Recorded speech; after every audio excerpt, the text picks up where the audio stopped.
రకరకాల జానర్స్ లో సినిమాలు చేస్తున్నా కొంతమంది హీరోలకి అసలు హిట్ రావటం లేదు.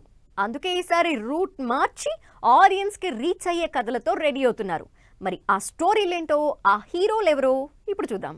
బెల్లంకొండ సాయి శ్రీనివాస్ స్టార్టింగ్ నుంచి రకరకాల జానర్స్ ట్రై చేస్తున్నాడు. కానీ రాక్షసుడు మూవీ తప్పించే శ్రీనివాస్ కు పెద్దగా మైలేజ్ ఇచ్చిన సినిమా లేదు. అయితే ఇప్పుడు village action drama భైరవంతో audience ముందుకొస్తున్నాడు. Manchu Manoj, Nara Rohit, Sai Srinivas lead roles లో తెరకెక్కుతున్న భైరవం నుంచి రిలీజ్ అయిన టీజర్ ఇప్పటికే ఎక్స్పెక్టేషన్స్ క్రియేట్ చేస్తోంది. అప్పుడెప్పుడో కెరియర్ స్టార్టింగ్ లో చేసిన ఢీ సినిమా తప్పించి చెప్పుకోదగ్గ సినిమాలే లేవు మంచు విష్ణుకి. అలాంటిది ఈసారి మాత్రం పెద్ద ప్లానే వేస్తున్నాడు. పాన్ ఇండియా రేంజ్ లో కన్నప్పని తెరకెక్కిస్తున్నాడు. ఈ సినిమాలో తిన్నడు క్యారెక్టర్లో పవర్ఫుల్ యాక్షన్ చేస్తున్న విష్ణు ఇప్పటికే సినిమాని పాన్ వరల్డ్ ప్రమోషన్స్ చేస్తున్నాడు. అమెరికాలో ఈవెంట్స్ చేసిన విష్ణు త్వరలోనే ఇండియాలో గ్రాండ్ ఈవెంట్స్ కి రెడీ అవుతున్నాడు.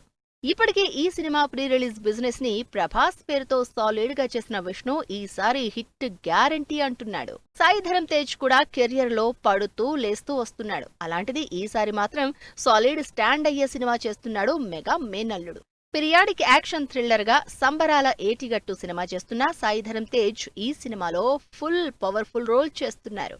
100 కోట్ల భారీ బడ్జెట్ తో తెరకెక్కుతున్న ఈ సినిమా గ్యారంటీగా సాయి ధరమ్ తేజ్ స్టామినా చూపిస్తుందని నమ్ముతున్నారు ఫ్యాన్. అంతగా సినిమాలు వర్కౌట్ అవని విశ్వక్సేన్ కూడా ఈసారి పవర్ఫుల్ రోల్లో కొత్తగా కనిపిస్తున్నారు.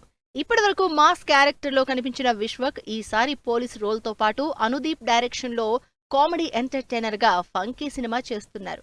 మరోవైపు టిల్లుతో ఓవర్ నైట్ స్టార్ అయిన సిద్దు జొన్నలగడ్డ, నీరజా కోనతో తెలుసు కదా మూవీ చేస్తున్నారు. ఇప్పటివరకు మాస్ క్యారెక్టర్స్ చేసిన సిద్దు ఈసారి లవబుల్ రోల్లో కనిపించబోతున్నారు. ఇలా రూట్ మార్చి అప్కమింగ్ మూవీస్ ని గట్టిగా ప్రమోట్ చేసుకుంటూ కొత్త కథలతో, క్యారెక్టర్లతో హిట్ మీద కాన్ఫిడెన్స్ తో ఆడియన్స్ ముందుకొస్తున్నారు ఈ హీరోలు.